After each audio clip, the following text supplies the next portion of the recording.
আমার এক বন্ধু 5.5 লাখ টাকা দিয়ে R15B3 কিনলো। কেনার পর 5 মাস ব্যবহার করলো। ব্যবহার করার পরে 50,000 টাকা লসে বিক্রি করলো। কারণ সে সিটিতে রাইড করতো। তার ডেলি ইউজ ছিল 15 থেকে 20 কিমি, যেটা তার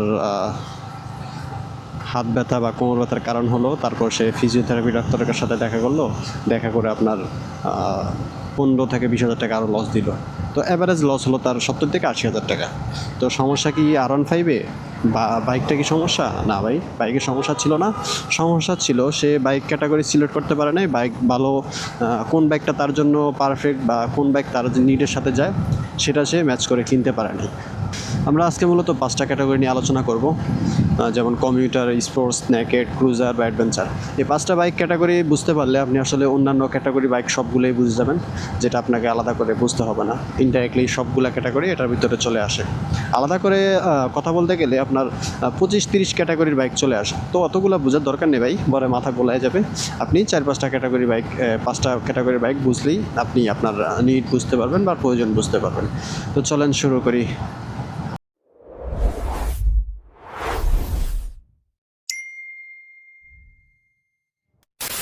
প্রথমে আসা হচ্ছে বাইক ক্যাটাগরি। বাইক ক্যাটাগরি আসলে কি? বাইক আলাদা হয় কাজ অনুসারে, সিসি অনুযায়ী আলাদা হয় না। 4টা প্রশ্নের উপর নির্ভর করে বাইক ক্যাটাগরি হয়। প্রথম যে প্রশ্নটা আসে সেটা হচ্ছে আপনি কোথায় চালাবেন, আপনি কেমন রাস্তায় চালাবেন, আপনি সিটিতে চালাবেন না হাইওয়েতে চালাবেন নাকি গ্রামীণ রাস্তায় চালাবেন, কোন রাস্তায় চালাবেন। তারপর আসে দ্বিতীয় প্রশ্ন, যেটা হচ্ছে আপনার ডেলি কত কিমি চালাবেন। আপনি ডেলি ইউজে কত কিমি হবে, 15 কিমি, 20 কিমি না 50 কিমি না 100 কিমি প্লাস, আপনার ডেলি ইউজ কত কিমি হবে। 3 নম্বর যে প্রশ্নটা আসে সেটা হচ্ছে আপনি কী চান, কমফোর্ট, স্পিড নাকি স্টাইল, কোনটা চান। তারপর 4 নম্বর যে প্রশ্নটা আসে সেটা হচ্ছে আপনার এক্সপিরিয়েন্স কেমন, আপনি মিড লেভেলের রাইডার না বিগিনার রাইডার না প্রো রাইডার। এই 4টার প্রশ্নের উপর নির্ভর করে আসলে বাইক ক্যাটাগরি হয়। তো চলেন আমরা পরবর্তী 5টা ক্যাটাগরি বাইক নিয়ে আলোচনা করতে থাকি। প্রথমে আসা হচ্ছে কমিউটার বাইক। কমিউটার এটা হচ্ছে আসলে কাজের মেশিন। আপনি শখের জন্য না বা আসলে আলাদা ফিল নেওয়ার জন্য না, এটা হচ্ছে সমাধানের জিনিস। এটা ডিএন। আসলে কি ডিএন হলো আপনার লাইট ওয়েট থাকে, খুব কম ওজন থাকে, যেটা ইজিলি হ্যান্ডেল করা যায়। তারপর হচ্ছে আপনার আপনি মিনিমাম আপনি যদি মাইলেজ নাও পান তারপর আপনি 50+ মাইলেজ পেয়ে যাবেন এটাতে। তারপর আসা হচ্ছে সিম্পল ইঞ্জিন থাকে বা সিম্পল ডিজাইন থাকে, যেটার জন্য আপনি সহজে মেনটেন করতে পারেন। তারপর আসা হচ্ছে এটা মেনটেন্যান্স কস্ট, যেটা খুবই কম। এটার মেনটেন্যান্স কস্ট অনেক কম, দেখতে সিম্পল থাকে। তারপরে আপনার যে কোনো মিস্ত্রি দিয়ে করানো যায়। তারপরে আলাদা করে যে লিকুইড কুল হ্যান ত্যান এগুলোর কোনো প্রয়োজন পড়ে না, জাস্ট মোবিলটা চেঞ্জ করবেন আর ওটা চালাবেন, এরকম আর কি। এখন আসি এটা কার জন্য না, যারা হচ্ছে আপনার রেগুলার হাইওয়েতে চলাচল করে। হাইওয়েতে এটা আপনি যদি 80+ স্পিড উঠান তাহলে এটা আনস্টেবল হয়ে যাবে, মানে ভাইব্রেশন থাকবে, অনেক আনস্টেবল হবে। তো সেটা আপনাকে প্যারা দিবে। তারপর আসে হচ্ছে কুল বাইক খুঁজে, যারা একটু অ্যাস্থেটিক লুক খুঁজে বা কুল লুক খুঁজে, তাদের জন্য আসলে এই বাইকটা না। তারপর আসা হচ্ছে পিলিয়ন কমফোর্ট।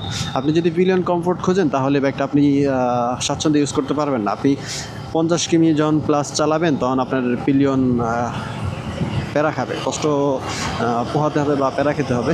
তো পিলিয়ন কমফোর্ট আসলে এই ব্যাগটা না।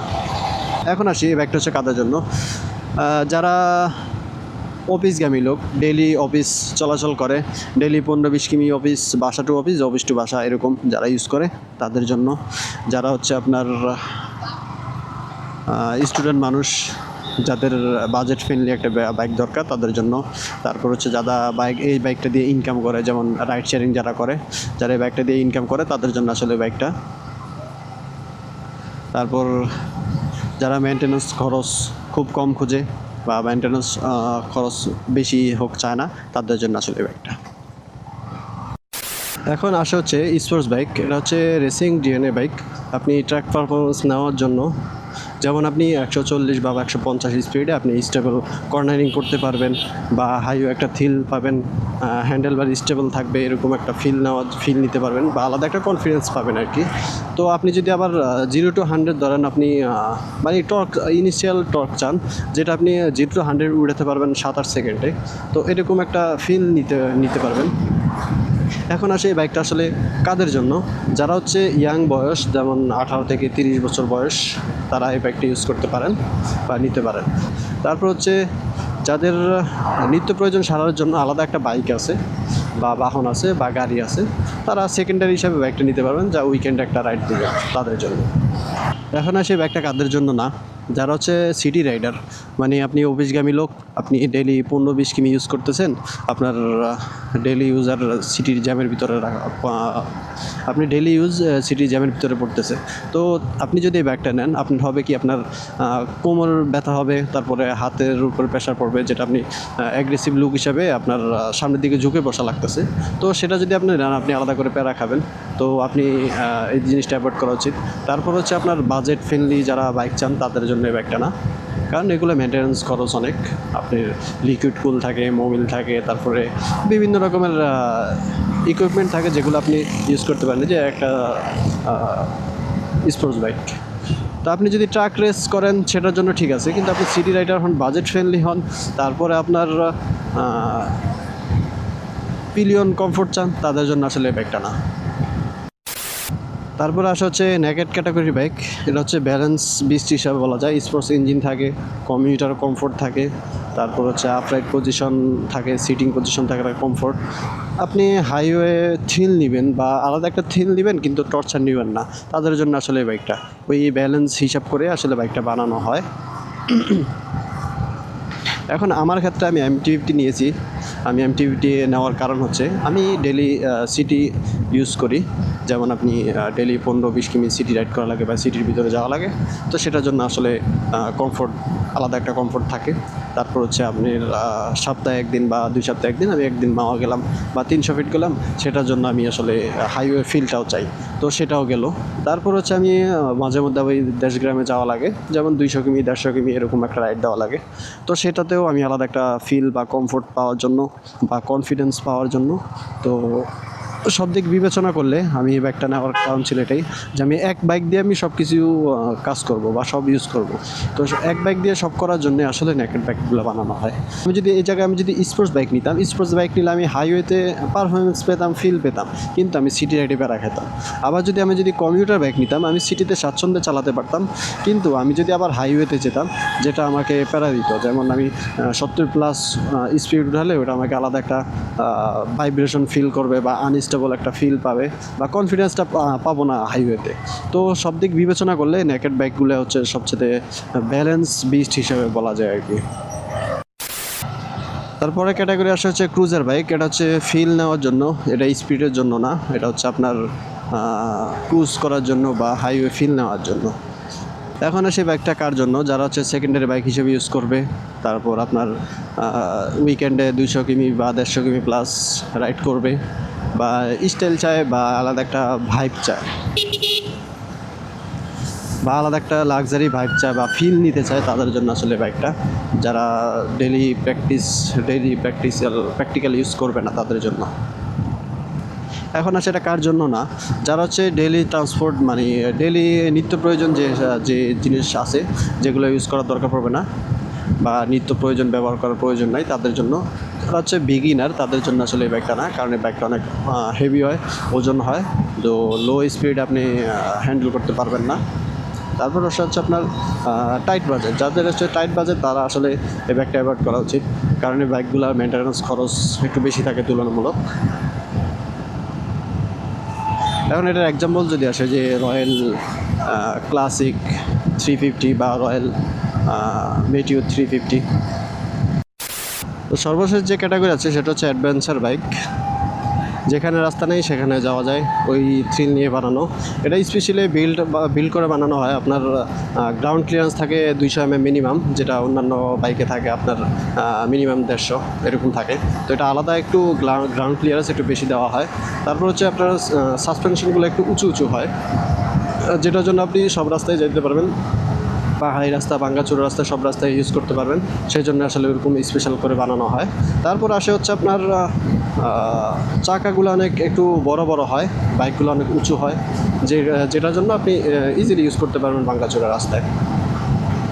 এখন আসে কার জন্য এই বাইকটা, যারা হচ্ছে রেগুলার অফরোড ট্রেকিং করতে পছন্দ করে বা রেগুলার একটা ফিল নিবে অফ রোডের বা লং ট্যুর দিবে, ট্যুরের জন্য আলাদা ইকুইপমেন্ট থাকে, বক্স থাকে দুই পাশে, তারপরে পিছনে তো আপনি নিত্য প্রয়োজন সব কিছুই নিয়ে বহন করতে পারবেন, মানে ট্যুরিং ফোকাস বাইক হিসেবে বানানো হয় আর কি।